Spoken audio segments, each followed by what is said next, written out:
All new at 6, a local restaurant favorite in Wheeling is a total loss after an early morning fire.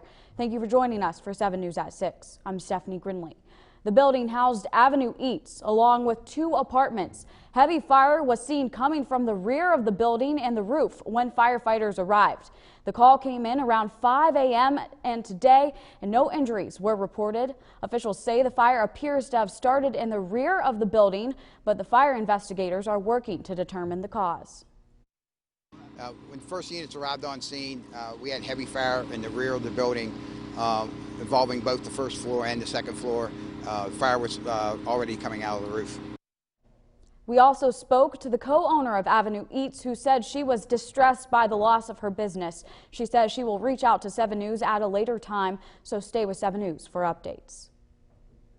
And many of the locals are still processing what has become of the beloved Wheeling eatery hours ago. 7 News reporter Aaliyah Keller tells us what a witness said she saw when the fire broke out. Couldn't believe it. Just how that happened, and shocked, totally shocked.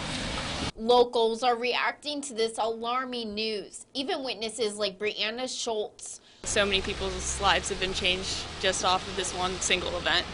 What would have been just any ordinary drive to work for Schultz wasn't. Only minutes away from arriving at the Wheeling coffee shop where she works, all she says she saw were flames. It was about 5:40 this morning, she says. I didn't know what was on fire and what wasn't. Flames which quickly picked up 10 minutes later. And then I finally got here at around 5:50 at the peak of the flames.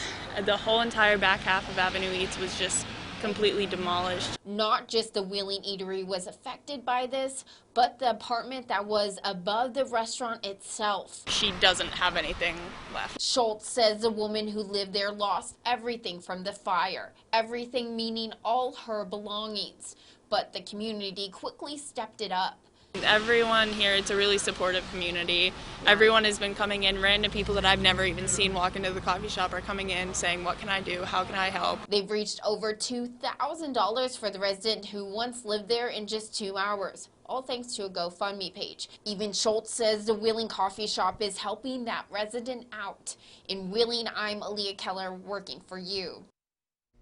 Aaliyah, thanks. If you'd like to help to donate, you can go to the GoFundMe you see on your screen. Schultz adds you can also stop by Wheeling Coffee Shop if you'd like to drop off items to the resident, things like toiletries or clothing.